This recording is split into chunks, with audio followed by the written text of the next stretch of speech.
for everyone's benefit, including those that have been here from the beginning and those that just reached here. I'll do a little review. Two things, two purposes for this seminar, focusing on the teachings of Prahlad, because the teachings of Prahlad are necessary to complete the whole picture of this wonderful story of Prahlad Maharaj and Lord Nrsingadev and so forth. So last year, this seminar covered its prayers, chapter 9. This is the teachings. In fact, that's how they're stored in my computer. Teachings, prayers, and the life. So we discussed the life of Prahlad Maharaj the first evening, and then we've been covering his teachings. So far, we've covered 3. So I'm going to review them quickly, because one of the things that I would like is this other part, is the big picture, how the whole flow works. Because we, from time to time, hear different sections or pieces from here and there, and how does the whole picture fit together? So that's the other purpose, is from beginning to end, the whole pastime. So when in the life of Prahlad, we heard even before Prahlad was born, the cursing of Jai and Vijay, the descent of Hiranyaksha, Hiranyakashipu, the killing of Hiranyaksha by Lord Vishnu, and so forth.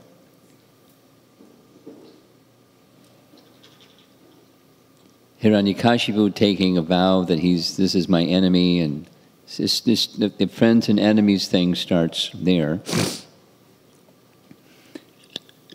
And then Prahlad appears as the son of Hiranyakashipu, and we heard all of those things. So we began with chapter 5 with the education, because little boys need to go to school. And the teachers were Shanda and Amarka. So after some time, the first teaching of Prahlad comes in response to a question of Lord Nrsingadev of his father. Hiranyakashipu wanted to know what's the best thing that he learned. So this is now review from what we've covered so far. This is just one verse in this teaching section, but it's there are elements in this one verse that are expanded in the other teachings, if you pay close attention. The sadhu manye sura varya dehinam. Prahlad says, the best thing that I've learned is those who have dehinam, those who have received a material body, and asat grahat, those who are attached to household life. That's how Prabhupada has translated it. Attached to asat, or griha, asat. So, home, family, paraphernalia, those are attached to the I and mine conception. They experience anxieties. Samudvigna, anxieties. Dhyam indicates intelligence. Their intelligence becomes spoiled, filled with anxieties. He compares this condition, material consciousness condition, to andhakupam, a dark well. And one falls in a dark well that has no water but only misery. And then the last line, such a person should go to the forest, vanam. Vanam gato yad. Dharyam. Worship Hari, worship the personality of Godhead. Ashrayeta. Take shelter of him and worship him. Now, that's a teaching to Hiranyakashipu, king of the demons, who doesn't want to hear Vishnu anything. So he becomes disturbed. And speculation immediately starts. Where'd you get this? So he thinks it's one of the students that's polluted his consciousness to become a Vishnu Bhakta and warns the teachers, don't let this happen again. So the teachers, the next teaching comes, the teachers try to train him up to become a demon. And it's not working, and he keeps speaking devotional messages. So they want to know, where'd you get this? Same thing as Father had asked. And who is that enemy that has contaminated your consciousness? So, second teaching is focusing on something that comes up several times throughout his teachings, is this teaching of friend and enemy. Because as soon as you enter into the world of duality, you have sense gratification and those things that assist my sense gratification, that's a friend, and those that interfere or block or impede my sense gratification, that's an enemy. Or, we discussed this. What does friend and enemy mean? We'll hear some further as we go along. So, immediately he says, oh, I've heard about this concept from my teachers, from Narada, about those in internal consciousness seeing friend and enemy, and now I'm seeing it in front of me. My very teachers are in that disposition.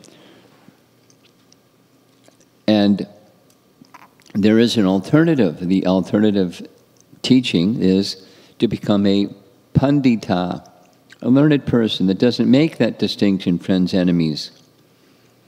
Rather, they see every one of us as an eternal servant of God. They see the soul. They see that which is, we'll just touch on this because this is review.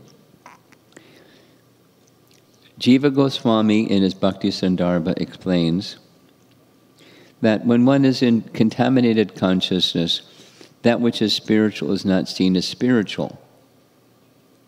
Because there are some things in this world that are spiritual. The name, Scripture, the soul,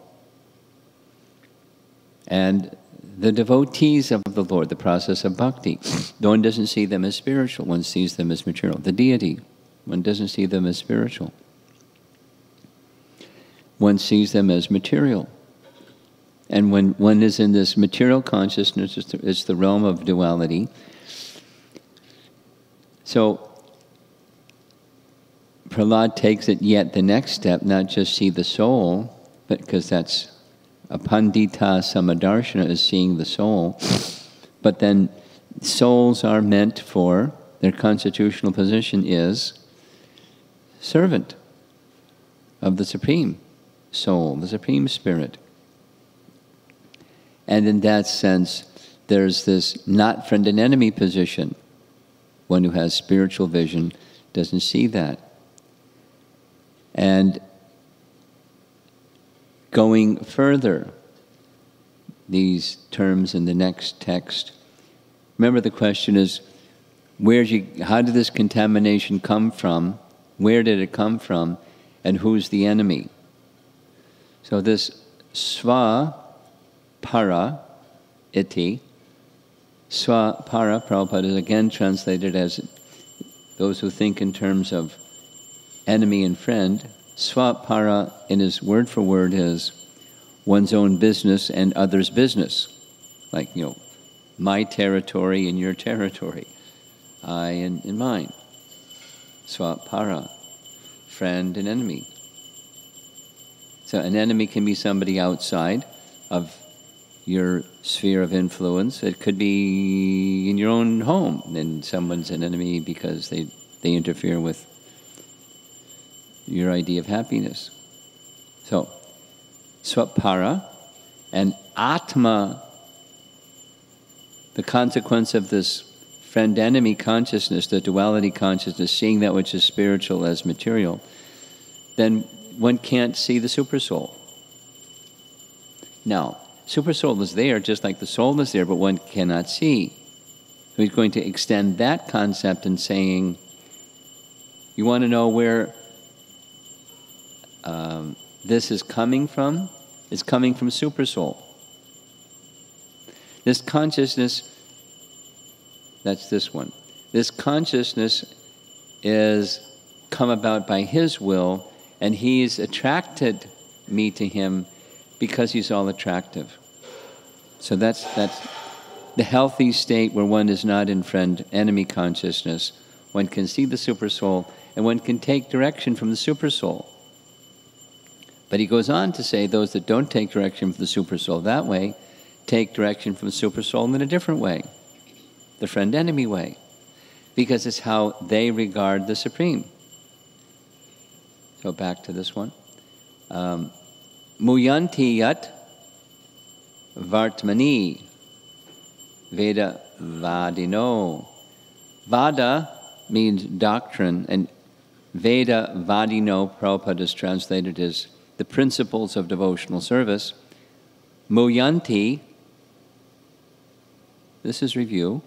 Muyanti yat surayaha, the first verse of the Bhagavatam. Even the demigods, the suras, are muyanti, bewildered by the illusory energy, which is, this verse is saying the same thing. Even Lord Brahma can sometimes become bewildered. Muyanti yad vartmani. Vartma means the path. The path or the principles, the way of life of devotional service become bewildering. Certainly become bewildering to those who are in this duality position, the friend and enemy position. So then he concludes, that same Supreme Personality Godhead who has created this situation has given me the intelligence to take the side of your so-called enemy. You wanted to know where it came from. It comes from Supersoul. But you see Supersoul as your enemy, and therefore you can't see him. You see him as enemy. But that same Supersoul is giving me this intelligence. It's, later they say, to Hiranyakashipu, it's spontaneous. So, yeah. So this is the last part of teaching number 2. Where'd you get this? Who's that enemy that has spoiled you? And we then heard they tried their best. They threatened him with a stick, literally, and they tried this way and they tried that way to intimidate, to bully, to bring Prahlad around so he wouldn't be a devotee anymore. Some time passed. Then comes teaching number 3 that we heard already earlier today, this morning. And after a while, doesn't say how long, once again, Hiranyakashipu affectionately placed Prahlad on his lap, tears of affection coming down his cheek, asked him a similar question. You've heard a long time from your teachers, and out of all the things that you've learned from your teachers, what's the very best thing? So teaching number 3 is, the ways of devotional service. So I'm repeating these purposefully so that they'll stick. Because there's a continuity from one to the next. He's teaching the way of pure devotional service.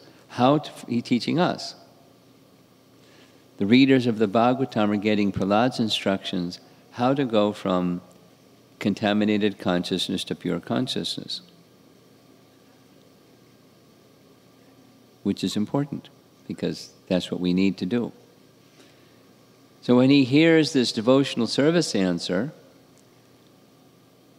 now this is new, text 27, he becomes enraged, his lips tremble, and he accuses the teachers. "Oh, unqualified, most heinous son of a Brahmana, you have disobeyed my order and have taken shelter of the party of my enemies. You have taught this poor boy about devotional service, the path of the enemy."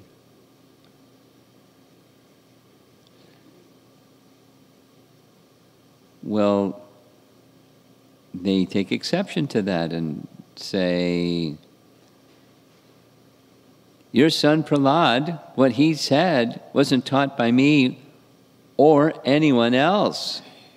He's a spontaneous bhakta, super soul somehow. Therefore, don't falsely accuse a brahmana. It's not a very good thing to do. You're a cultured gentleman. Cultured gentlemen don't falsely accuse brahmanas." So he accepted their answer, and then he turned again to Prahlad. "Where did you get this? You rascal! Most fallen of our family, if you have not received this education from your teachers, where have you gotten it?" So now comes teaching number 3. And it's all 3 verses, well, at least 2 of the verses are very commonly quoted verses by our founder Acharya. You'll recognize them. And in fact, we'll chant them together. Matirna Krishne paratak svatova mito bipadyeta grahak pratanam adanta gobir vishatam tamishram punash punak charvata charvananam. Matirna Krishne abhipadyeta. Matir, reference to the mind or consciousness. Consciousness of Krishna is never aroused in people like you. Now he wants to know where'd you get this. That's his question. And so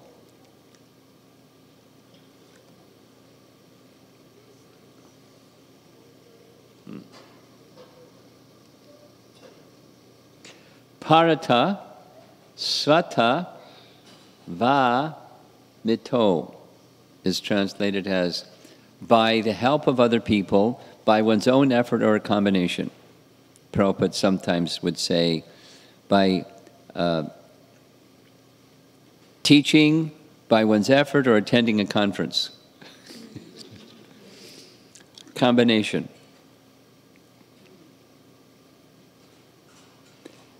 Krishna consciousness is not aroused for persons like you, for graha pratanam.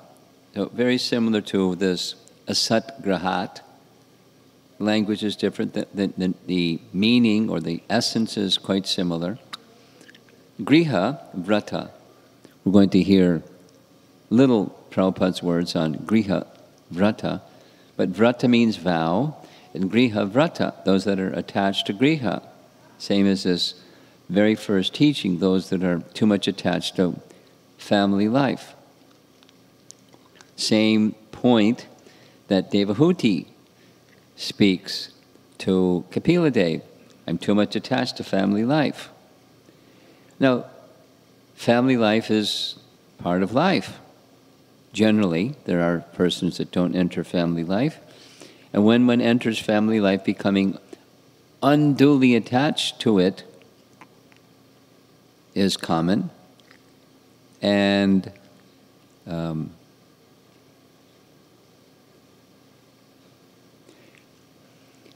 just absorbed. Vrata, one's whole life and purpose of life is absorption in that.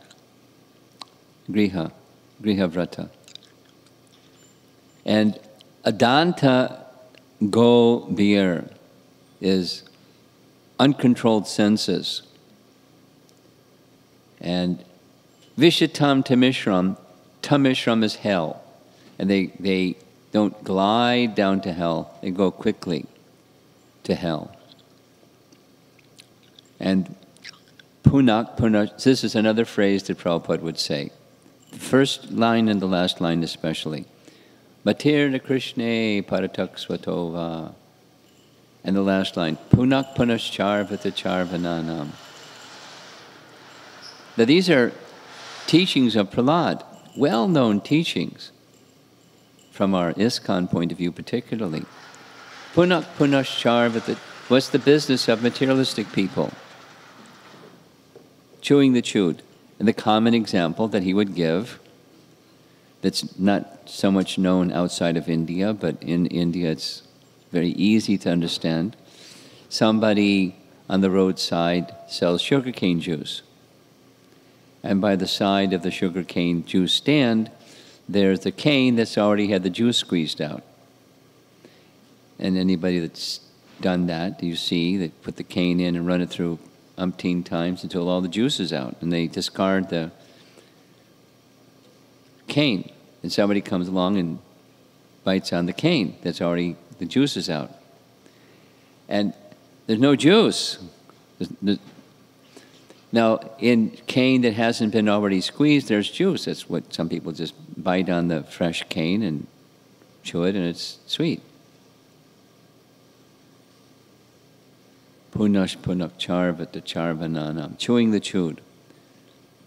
And they keep doing it and keep doing it and keep doing it. Just another phrase that Prabhupada uses, old wine in new bottles.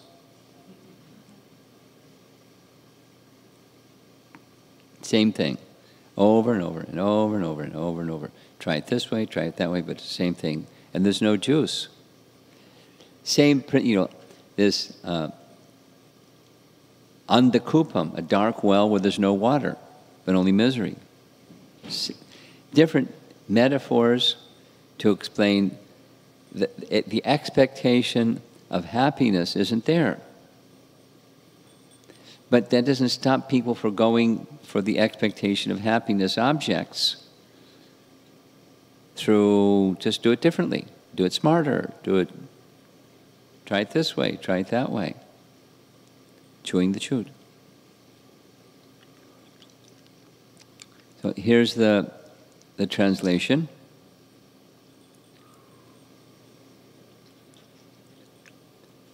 Because of their uncontrolled senses, adanta gobir, persons too addicted to materialistic life,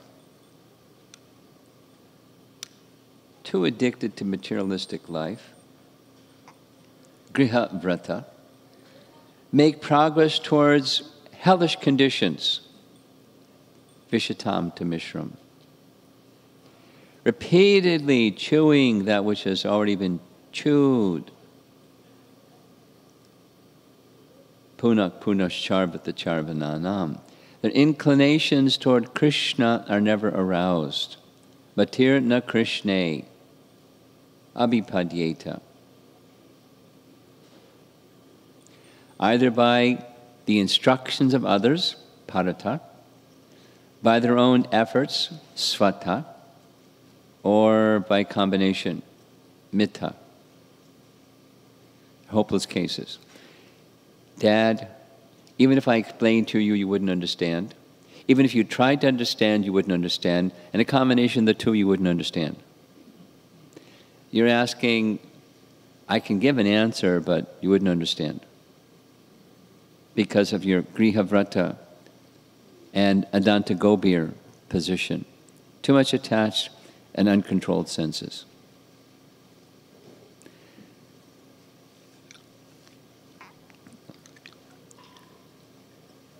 There's a reference, just this matir na Krishne. There's a nice reference, just moving over to the side a little bit.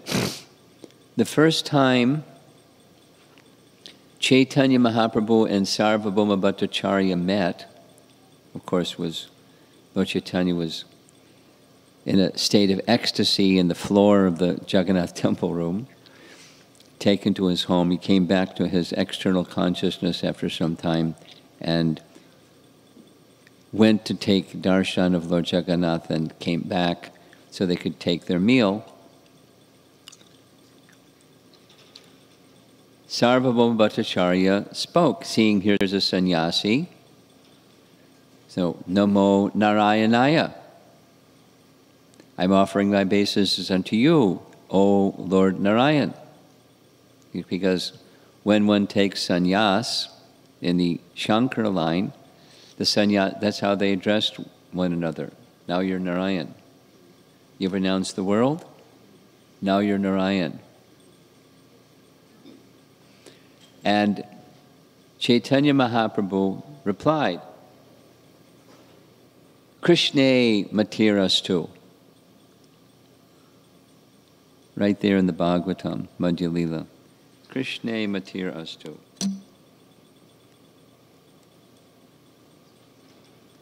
Okay. And from that,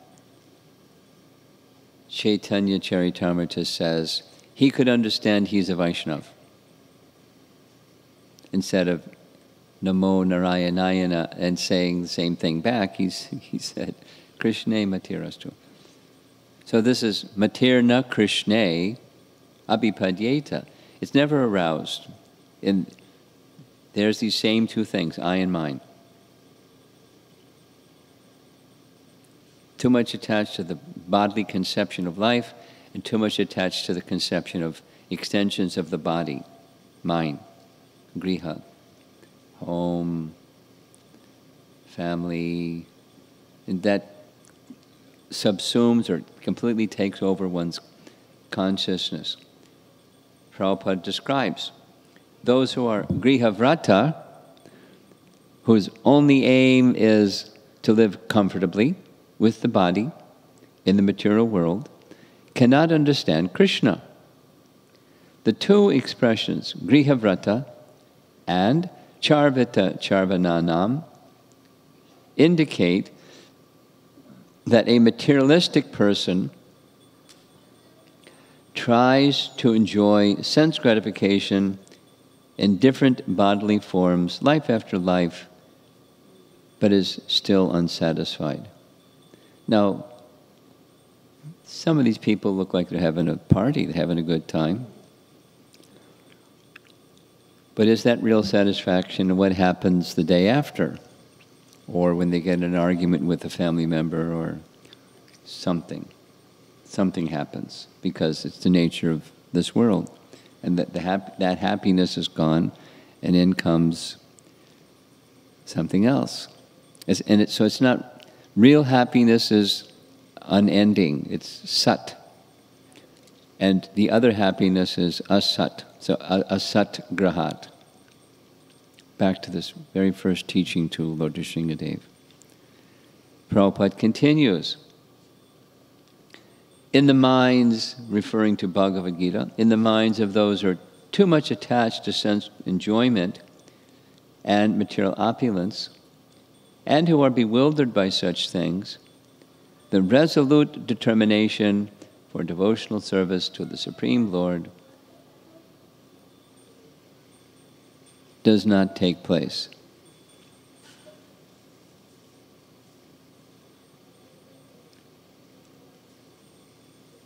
Can the parents take care of their children? Thank you.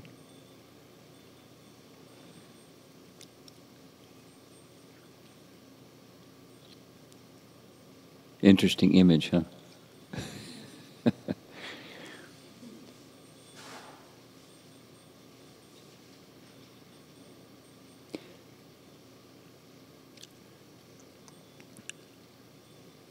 Rather, Prabhupada's teaching in the purport is one must try to understand Krishna by serving a devotee.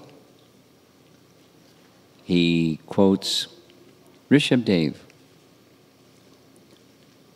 Mahat Sevam Dwara Mahur Vimuktes. I think most of the devotees know that verse. Mahat Sevam, the service to a Mahat, service to a great soul. Dwaram, that's the door or the gateway, the passageway to mukti, to the realm of transcendental liberation, ahur vimuktes. So that's how we can understand Krishna. We're not overly absorbed asat grahat or grihavrata in this material consciousness of I and mind.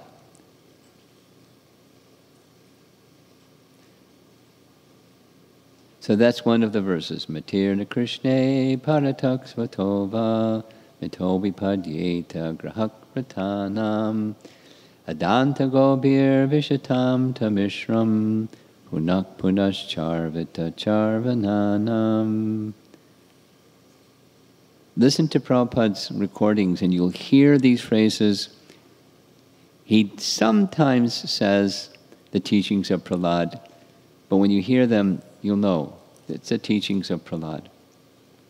Now comes another very famous one, maybe even more famous. Na te vidu swartikatimi Vishnu.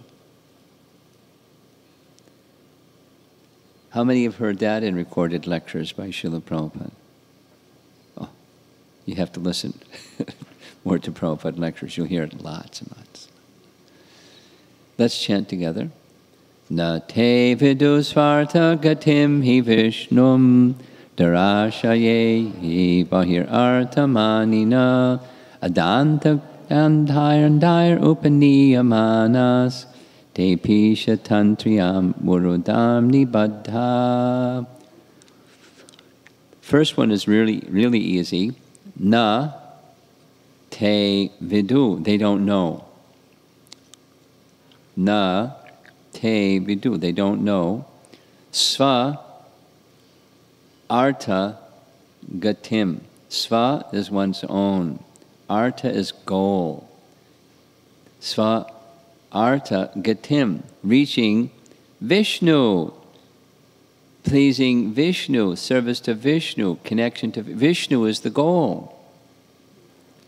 And persons who are in this Grihavrata place, they don't know. Even if somebody tells them, even if they try or combination, they don't know. And if you don't know the goal of life, it's fearful. I don't know where I'm going. I feel like that sometimes in China because I don't speak Chinese.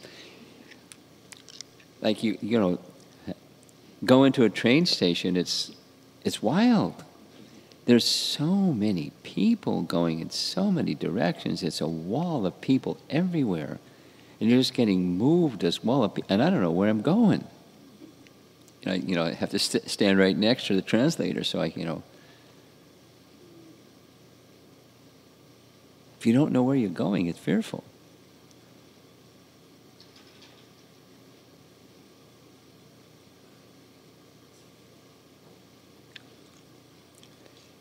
Na te vidu swartikatimi Vishnu. It has so many applications, that phrase. Dur ashaya. Asha is desire, and dur ashaya. The desire for material enjoyment. Dur ashaya.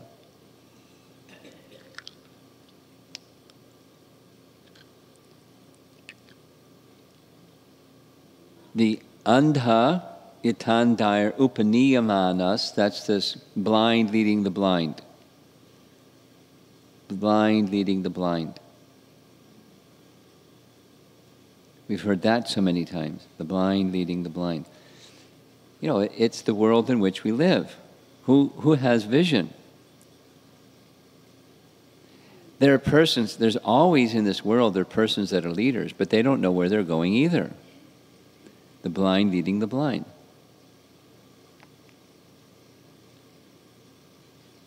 Like democracy.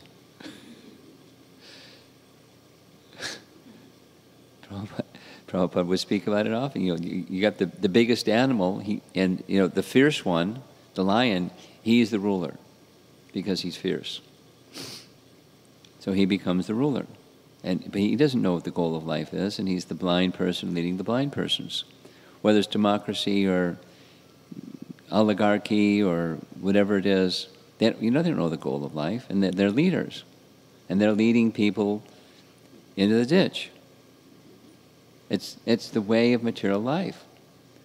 That's the diseased condition or the default condition. There's the reset position. That's what Prahlad is attempting to do, even with his father. It started the very first thing, go to the forest. Go to Vrindavan and worship the personality of Godhead. Translation. Persons who are strongly entrapped in the consciousness of enjoying material life, durashaya,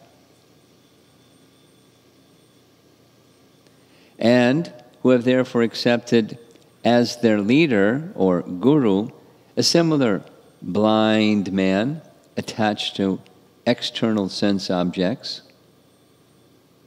This is Bahir Artha. Bahir, we know from our Nrsinga prayers. Bahir means outside. Bahir Artha, the valuable thing is outside. And manina, one contemplates happiness is out there somewhere. Bahir Artha manina. And to get that, durashaya, I have material life, I have ambitious life, I work hard to get that happiness that's outside of me somewhere, somehow. That's my God project in this lifetime. So I get some education and I learn some skills how to do that one. Such persons cannot understand that the goal of life is to return home back to Godhead and engage in the service of Lord Vishnu.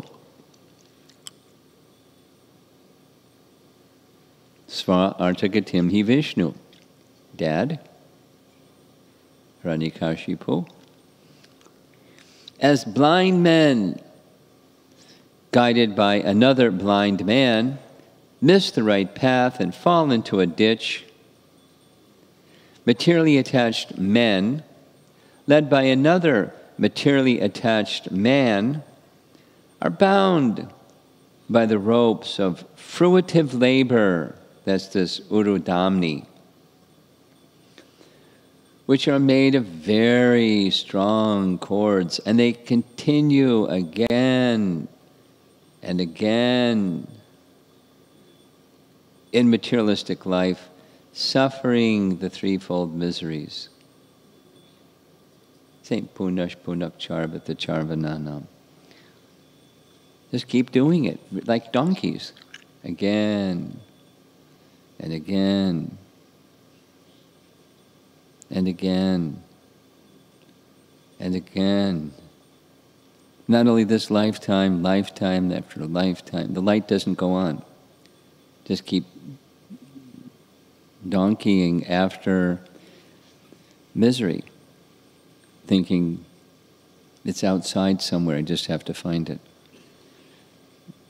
Very sad.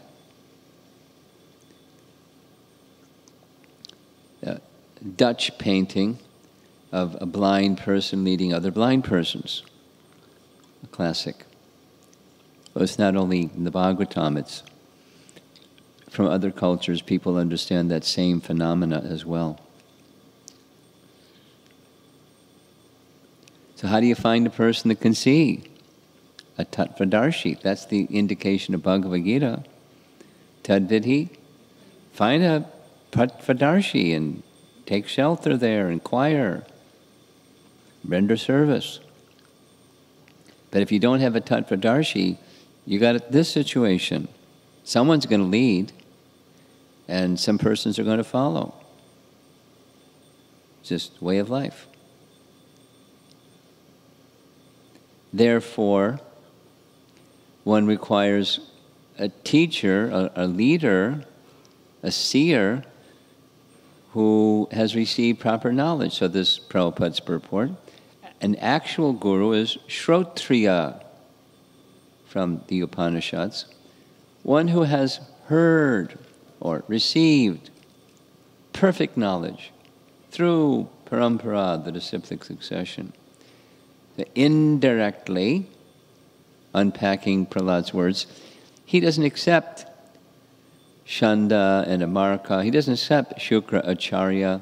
Shukra Acharya indicating in one definition or meaning of his name, he's a seminal guru.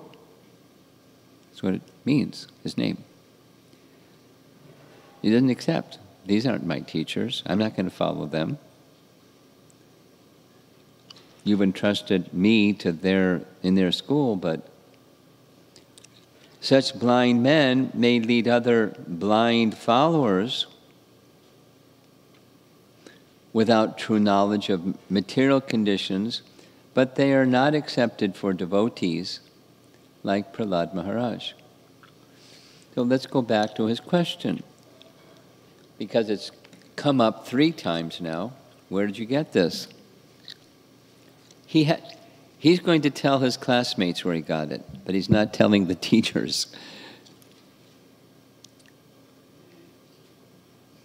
For the teachers and his father, the teachers, he's saying, Super Soul, who you consider the enemy, is being very kind to me, but while you think he's the enemy, that's your mistake. Here it's, even if I explained to you, you wouldn't understand, because you have this overly attached position.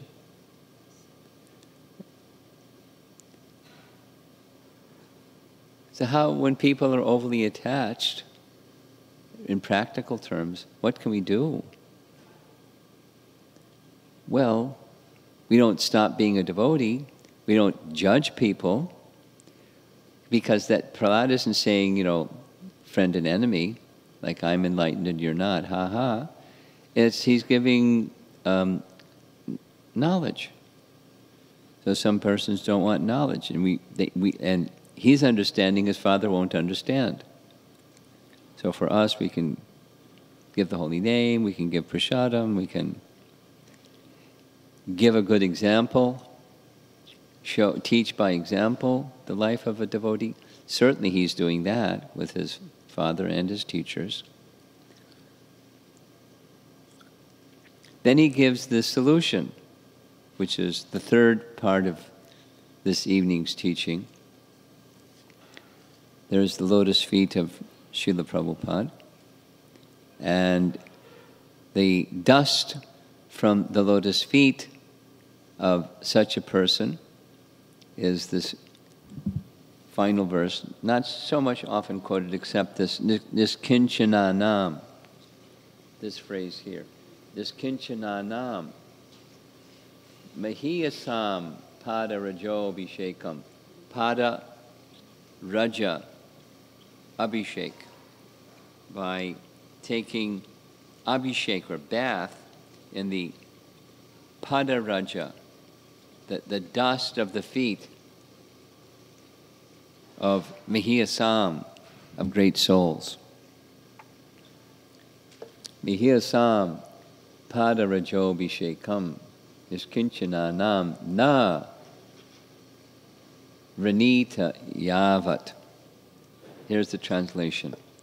Unless they smear upon their bodies the dust of the lotus feet of a Vaishnava who is in this kinchananam, completely freed from material contaminations, niskinchana.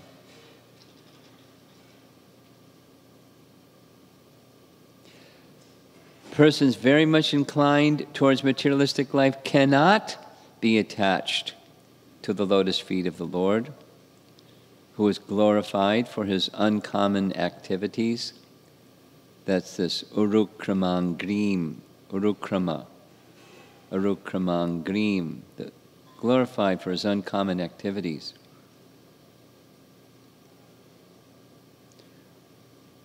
Only by becoming Krishna conscious and taking shelter of the lotus feet of the Lord, in this way can we be freed from material contaminations.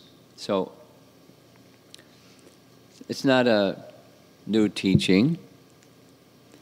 It's a universal teaching because of just spending so much time in Puri, not just the yatra.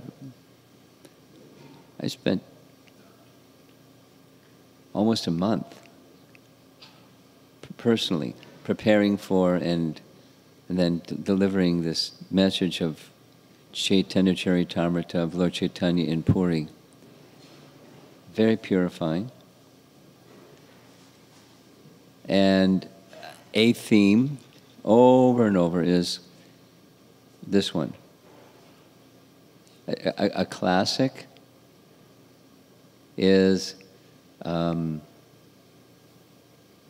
Gopinathacharya, the brother-in-law of Sarvabhauma Bhattacharya, speaking really strongly with his brother-in-law because of their family relation. He could do that. Blasting him. The Supreme Personality of Godhead is right in your home, and you can't recognize him. Because your heart is as hard as a dry oil cake. I don't even know what a dry oil cake is like, but it's really hard. And there's only one thing. You will understand only if you get the mercy. So this getting the mercy message comes again and again. He got the mercy. He got the mercy later, as is disclosed, by the well-wishing of Gopinathacharya to get the mercy. By the mercy of a Vaishnava, he got the mercy of Chaitanya Mahaprabhu, and then he could understand. And once he could understand, then King Prataparudra could understand. He became a downline marketer. He became spiritually empowered by the mercy of Gopinathacharya, the mercy of Sarvabhauma Bhattacharya. And Gopinathacharya got the mercy of Chaitanya Mahaprabhu's spiritual master, Ishvara Puri, when visiting in Navadvip, stayed for quite some time in the home of Gopinathacharya. He got his mercy. So he was already mercy-laden. He was already filled. And he got the mercy from Madhavendra Puri. And this is our way of Vaishnava life. We require mercy. We require making effort, and we require mercy. This is the last day of Kartik, yes? So for a whole month we've been speaking about getting the mercy, then the Damodar Leela. Because Mother Yasoda was able to bind Krishna by the mercy of Krishna. Conversely, she was unable to bind Krishna when Krishna didn't want to be bound. Vishwanath Chakravarti Thakur explains this. Krishna was exhibiting, he has unlimited potencies. Parasya Shaktir Vividaiva Shruyate. Is there any limit to Krishna's potencies? No limit. Quantity, variety and quantity, unlimited. That's Bhagavan. Limit or limited? Unlimited or limited? Unlimited. So he was exhibiting some of those potencies. His Sarup Shakti and his Icha Shakti. I don't want to be bound by Mother Jasoda's rope. I want to go get more butter. She couldn't bind him. But seeing her devotion, he withdrew those two potencies and it exhibited his mercy potency, Kripa Shakti. And then she could bind him. So same with us. If we want to do something, want to walk across the floor, you can't even walk across the floor unless the sanction of the Supreme Lord is there. You want to distribute a book.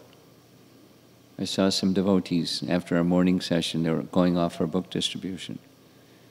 They said, it's really cold. They didn't even hear the cold. They just said, we're going to go here, and there's a whole box over there. This. So they want to give mercy. They want to give mercy. You have to receive mercy. That's our Vaishnava way. There's these two things. Vishwanath says the 2 inches too short represent effort and mercy. It's really simple formula, and both are required. Effort alone is not enough. But don't just hang around and wait for some mercy to come. You make an endeavor. And you're eager for mercy. That's the combination.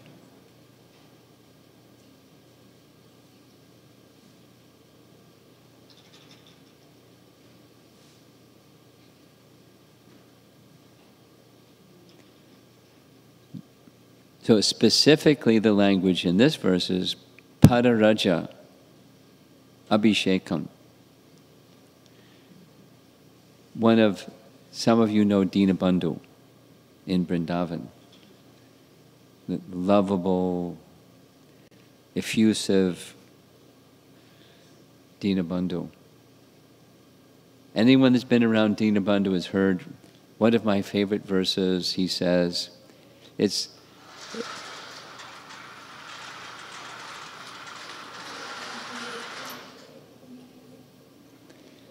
at Ter Kadamba. We're not off topic. This is anecdotal, but it's on topic. Ter Kadamba is one of the nicest places, simple, but spiritually significant places in the whole of Vrindavan. Because it's a place where Radha and Krishna, in between where Radha was living in her so-called marriage, and Krishna was living as the son of Nanda Maharaj. It's in between. It's a grove of Kadamba trees, and many wonderful pastimes would take place there.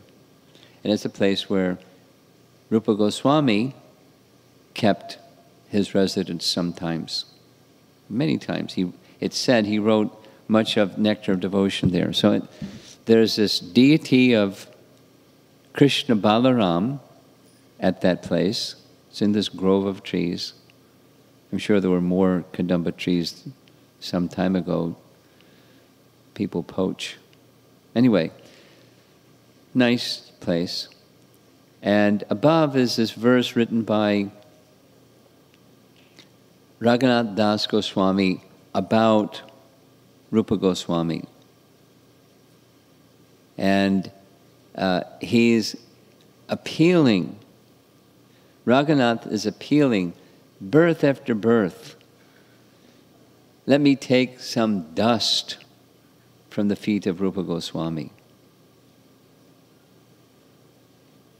So here it's take Abhishek from the dust of an exalted devotee, this Kinchananam Bhakta. Mercy. And if one is eager for mercy, Krishna is not going to disappoint you. You may have to be patient, that's fine. Krishna will not disappoint you.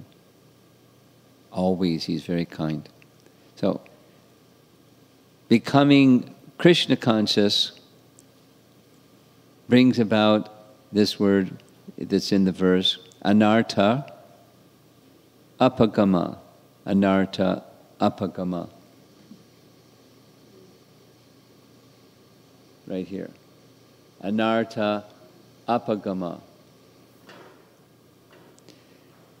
Becoming Krishna conscious brings about anartha apagama. What's that? The disappearance of all anarthas. Yay! The miserable conditions we have unnecessarily accepted. The image here is the Cetadarpana Marjanam, cleansing the mirror of the heart. So it's the chanting of the holy name, and the bhakti process itself is purifying.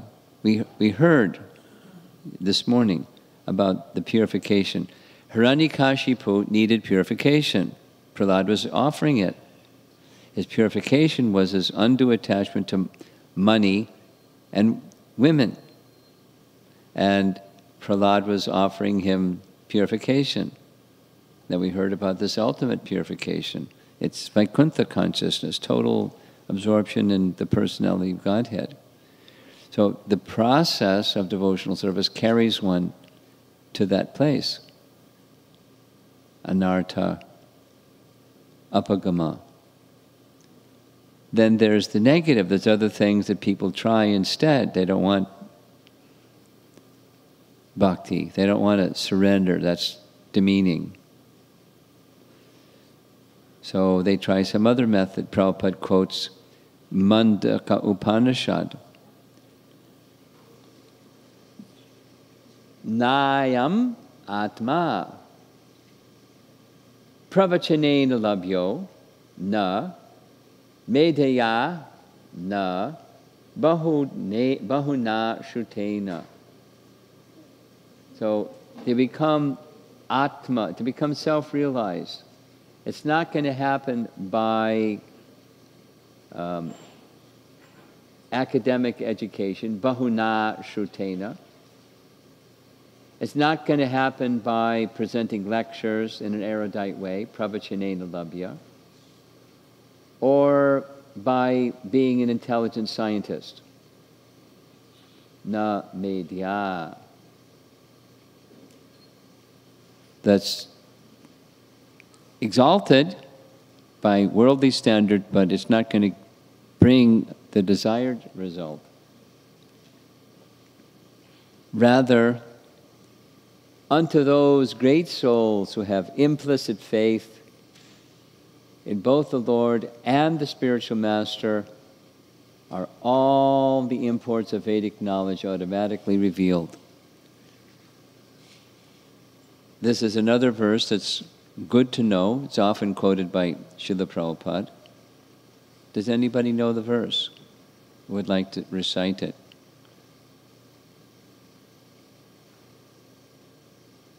Yasya devi para bhaktir tata deve tata garo tasyaite katita hyarta prakashante mahatmanaha. That's the verse.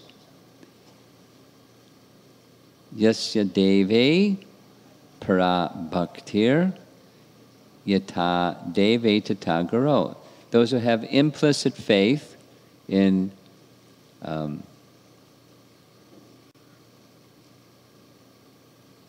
the Lord and the spiritual master, the import of all the Vedic knowledge is revealed. Tasyaite katita yarta prakashante. Prakash. They become manifest. The meanings become manifest. There's this nice statement, similar statement in Chaitanya Charitamrita. Krishnadas Kaviraj says, one who has faith in Lord Chaitanya, the impossible becomes possible. The blind man can see the stars in the sky. A lame man can climb a mountain. Anybody that's had some leg ailment, just maybe walking upstairs, what to speak of climb a mountain. But a layman can climb a mountain. And even a fool can understand the conclusions of Vedic knowledge. That's Krishnadas Kaviraj's statement about faith in Lord Chaitanya. Here's this Upanishad statement of faith in the Supreme Lord and the spiritual master, Yata Deve Tata Guru. That's the method. And the previous one is, that's not the method. And that's what he's saying to Hiranyakashipu. You wouldn't understand. You got the wrong method. No matter how long you go on with that other method. One other reference found in this purport, from Mandaka Upanishad, the Lord is obtained only by one whom He Himself chooses. That's the mercy part. To such a person He manifests His own form.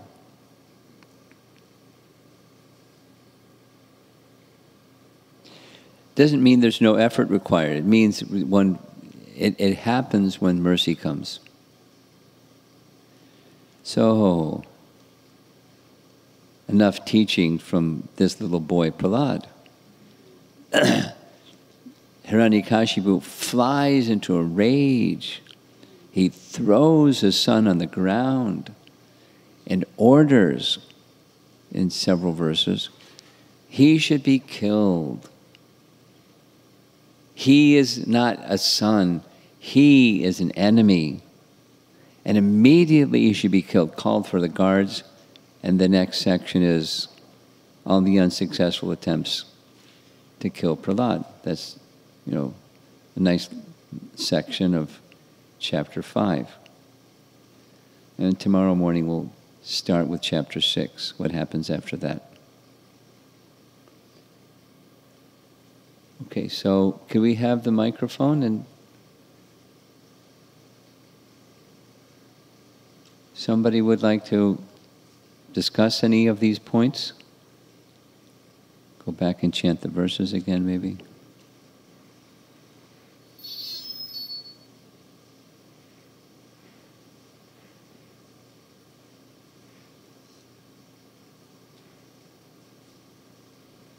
It's very complicated back there. I don't know how they keep track of everything. Sound room.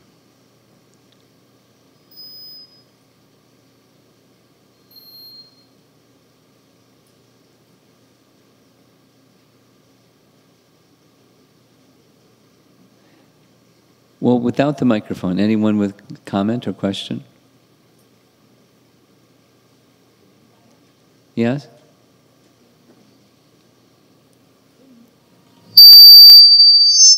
I can give you my microphone.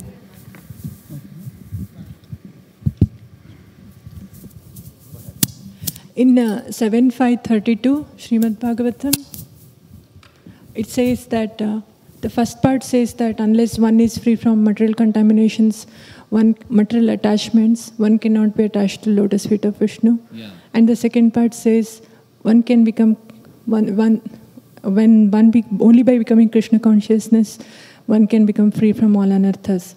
So, which comes first? Mercy. Mercy comes first. And by mercy, one can go beyond the contamination and take shelter. So it's not an on-off switch. It's not exactly a cause and effect. The intervening principle is mercy. And then there's degrees of mercy and there's degrees of receptivity of mercy. But that's the intervening factor.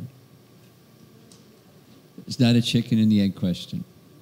Sorry? It's not which comes first. Chicken and the egg, you know that? Which comes first, the chicken or the egg? You know that question. You've heard that? You've heard that, okay. So which comes first, the free from contamination or the shelter of the lotus feet? That's not a which comes first question. The mercy comes first. And then the contamination is removed and attachment. So it's not fully true that if one is very materially attached, he cannot take the shelter of the lotus feet of Vishnu. It's not completely. I mean, one no need to be scared that I'm attached to. I have these material attachments, so I'm not qualified to take shelter of lotus. It doesn't mean that, right? I just want to verify. Yes. If I've understood your question correctly,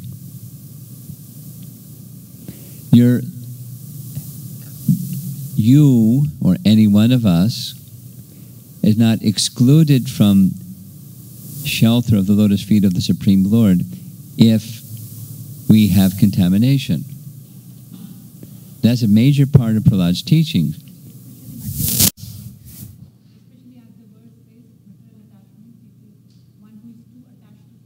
Yeah, so too attached. You know, it's not just semantics, it's consciousness. So, you're attached. Your son is fantastic.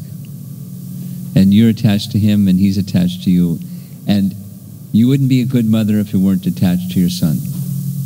The teaching is not be detached from your son. Undue attachment is another thing. Then you're blinded. You can't really see his spiritual well-being or anything when one is too attached. Undue attachment is a problem. Does that answer your question? It's a really nice place to understand this more is Queen Kunti's prayers, those concluding verses where she's speaking about, please cut my attachment. Prabhupada says, if you have to be attached or you're dead. So it's not an appeal, die, so that then you're not attached anymore.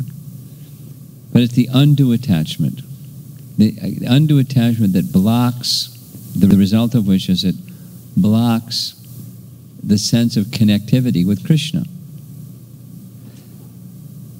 Rather, being a mother to your wonderful son is part of your service to Krishna. It can help you in your service to Krishna, in your attachment to Krishna. That's what it's meant for, in the transcendental sense.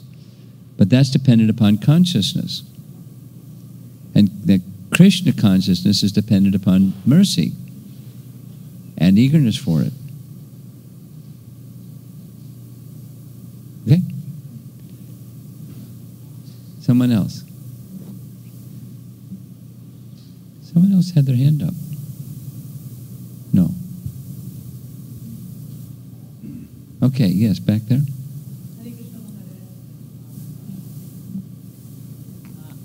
I just thought of sharing this verse from Srimad Bhagavatam, 11th canto. 11th canto, okay. 11th canto, chapter 20, where Krishna speaks to Uddhava. Yeah. He says, it's a beautiful verse.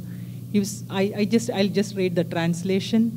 If somehow or either by good fortune, one develops faith in hearing and chanting my glories, such a person, being neither disgusted with nor very much attached to material life, yes, should achieve perfection through the path of loving devotion to me. Yes.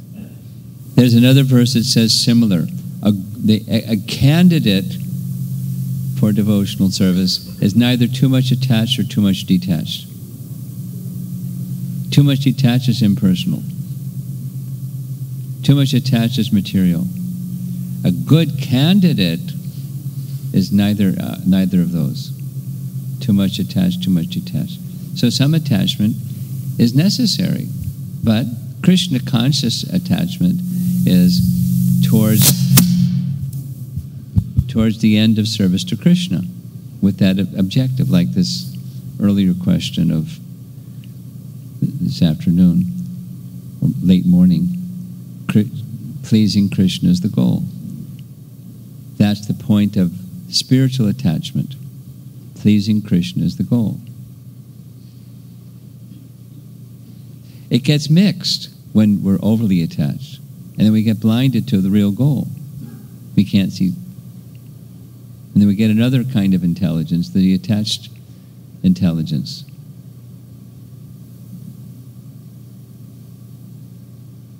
And things get unpleasant when that happens. We make wrong decisions, etc. Resentment and misunderstanding, and we know that territory too well. So then the other is Krishna conscious. Yeah.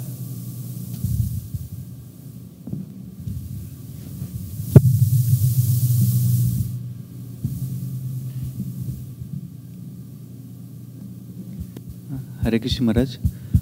In the 32nd verse, the description is about how dust from the lotus feet of a pure devotee is required for someone to develop attachment to Krishna. So is that only literal meaning, or something else also we need to learn from it?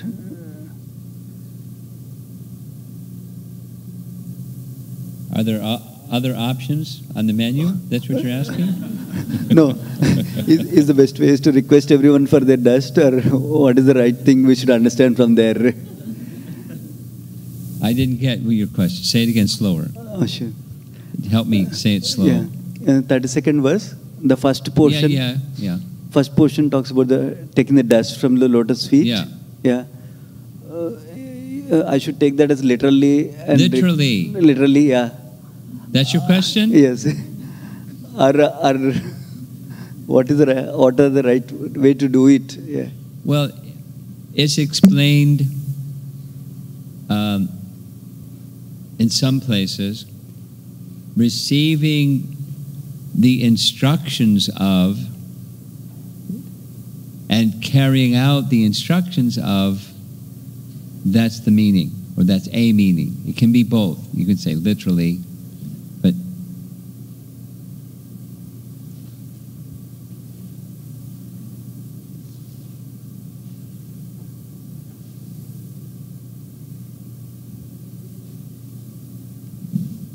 yeah. Maharaj, about the question of having a right mix of attachment and detachment. Having a right of? So the question from Mataji about having the right mix of attachment and detachment, or having the right... well, it's spiritualizing our attachment, but it's not exactly the right mix of. Go ahead. Yeah, that sounds... either we when we want to detach from something, we try to ignore it, try to keep our focus away from it. That's material. And if when you're attached, we try to think about it. But when you are trying to do something that's kind of together, where you're trying to have a right balance, that seems very difficult. Well, being married it's a classic. What's the sense of being married if you're not attached to your wife? Your wife not attached to you, see you later. Who cares about you? So it's not coldness of heart.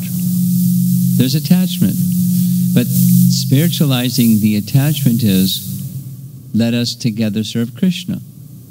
Now there's a material dimension, but it becomes spiritualized to the point where it's not material anymore. And that's the journey. And if one isn't attentive in that journey, then it's easy to fall into the ditch of too much attachment or detached.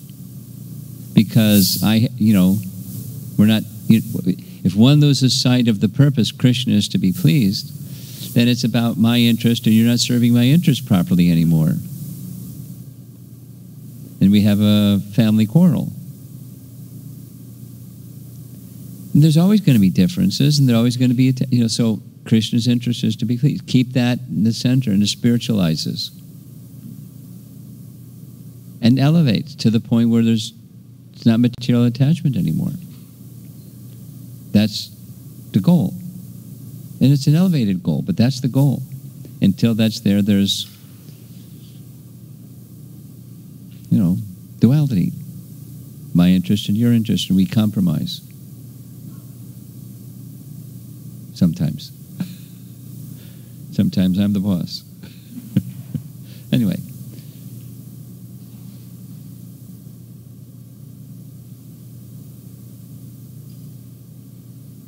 Yes. Follow up? Same?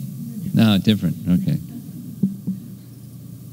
I just want to verify the friend and enemy definition which Prahlad Maharaj says. So friend means the one who encourages our ego, false ego, and the enemy means one who deflates, like discourages. Not just false ego, yes, and the mind and the senses.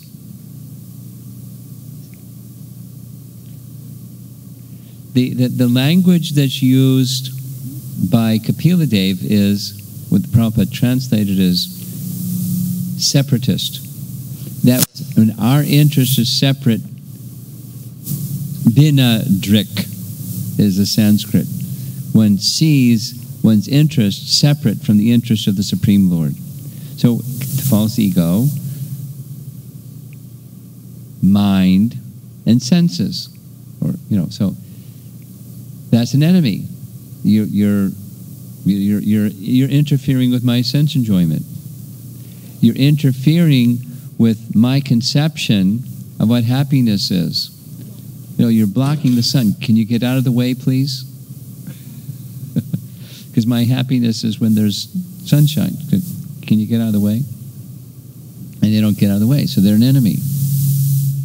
The mental conception of what's good, what's bad, mental conception. Now there's a transcendental conception and there's a mundane conception. So the friend-enemy comes on the mundane platform. It centers around the mind and the conceptions of life that we carry in the mind. But, it's energized by, as you said, false ego. But it's not the whole picture. It's the holistic picture of I'm meant to be the enjoyer. You're interfering with my enjoyment. Can you please get out of the way? You're an enemy if you don't. If you get out of the way, you're okay, you're nice. Helps you. Look, we've all been through it. We had friends, and then we became devotees, and then those people are not our friends anymore. We all went through it. Because friendship means, you scratch my back, I scratch yours. You satisfy something I need, I satisfy something you need. It's an unwritten business contract. And you violated your contract. You don't satisfy my stuff anymore. What's wrong with you? You become a fanatic, you're not fun anymore. I see you later. I'll find friends. No, it's not always like that. But there's a share of that kind of thing. That's what a friend is. We assist one another in fulfilling our expectations for happiness. Senses, mind. The intellectuals.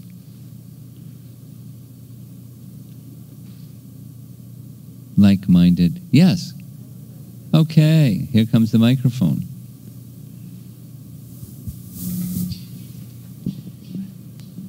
Haribol. Haribol. So before I ask, I wanted to say that I really related to your Chinese train analogy. Like when I'll be walking in school in the hallways during passing, there'll be so many people going in so many different directions. Some of them will be laughing, some will be talking about the grades. And I feel so, and I know that if I didn't know Krishna was the root cause of everything, I would feel so lost. Could you speak right into the microphone? I would feel so lost. But I wanted to know, how do you personally, how do you work with knowing that things will be okay and that Krishna will take care of everything? When you look at the news and when you read the headlines and stuff like that, how do you know? How do you know Krishna will take care of everything? Well, He's the supreme. It's faith. And it's reality. He is the supreme controller. Now, He doesn't like everything that bad people are doing. He doesn't like everything that bad people are doing. But he sanctions. Not a blade of grass moves without the sanction. So he's sanctioning everything, whatever that everything is. He's there. And when it gets really bad, he comes and, eliminates and leaves the good. Because he's all powerful. So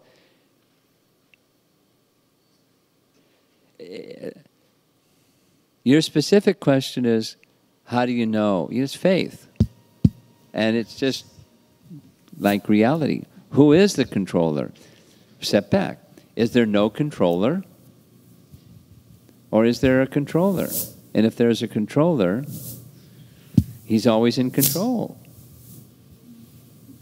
Even when it's bad, crazy.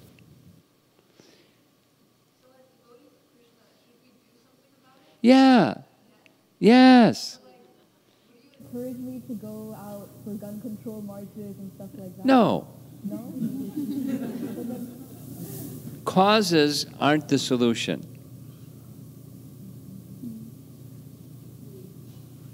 What's the solution? Look to Vyasadeva. Vyasadeva saw everything that you're reading in the paper. He did, yeah. And what did he do? Srimad Bhagavatam. That's what you should do. Immerse yourself in Srimad Bhagavatam and vibrate, distribute the message of Srimad. Be a walking Srimad Bhagavatam. That's what you should do, not a cause-oriented person. I mean, someone may do that for a purpose that's higher than just stopping, gun violence.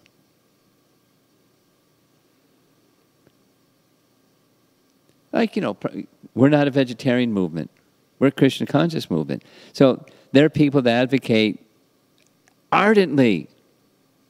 There's even devotees, good devotees, that do that. It's purposeful to bring people into the house of bhakti. People go out in, disaster area, devotees, and give Krishna consciousness to the people in the disaster, not just like give them beads. Build their houses and help them with medicine and clothing and get their lives back together in Krishna bhakti.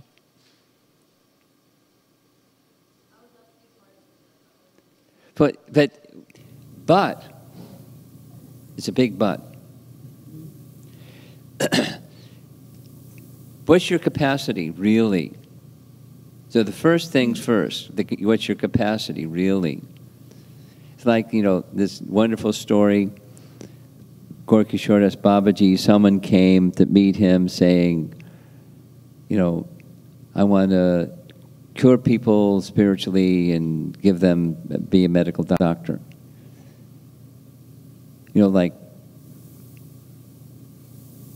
a Krishna conscious Murray Gupta. And he just blasted them. So, because it was more aggrandizement and more material philanthropy than it was, giving Krishna consciousness. So first thing first. So we may do so many things. But the highest is the gift of Krishna consciousness. And that's not going to happen by just stopping. It's going to, the modes of nature will roll on. And it'll go over there if it stops over here. It's going to go over there. So how do you deal with the modes of nature? Well, Krishna is in control. We awaken Krishna consciousness, and the lives of people can change.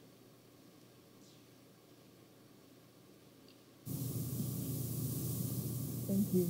It depends on your capacity, how much you're going to be an instrument of Krishna to bring about that change. That's where your first attention goes.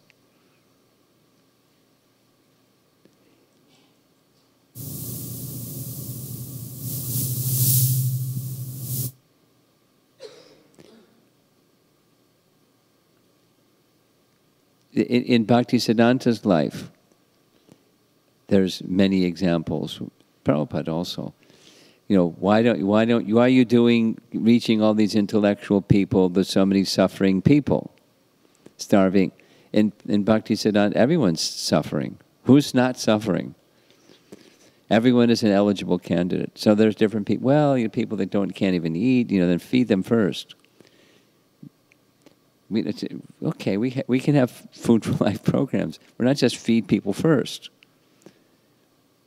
It's part of the package of give Krishna consciousness and look at the whole picture, and because it's not sufficient. Where's the gun violence coming from? It's not just coming from guns. It's coming from tamagun.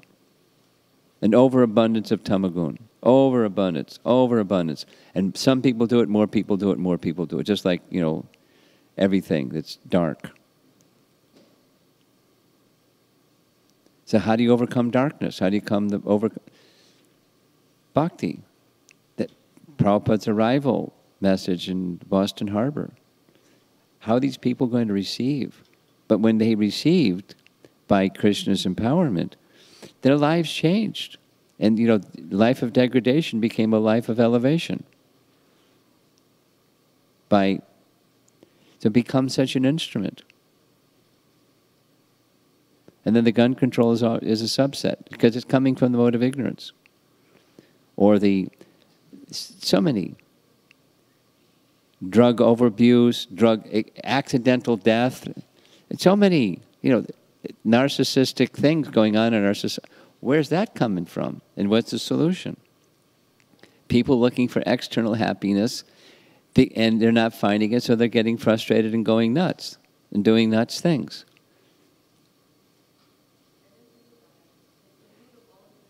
There's a big hole inside, and some people do these things just because it gets attention.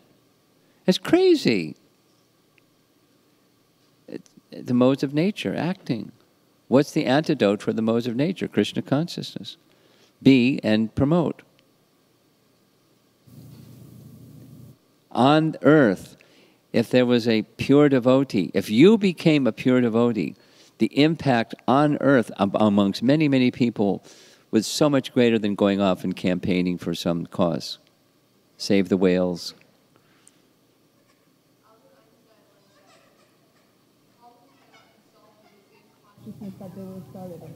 Yeah. You got it. No. Someone could make a career. Someone could become whatever it is, career person with mental illness or something. But anything. But if Krishna consciousness is not behind it, just as that quote that you just gave, it's ignorance being furthered.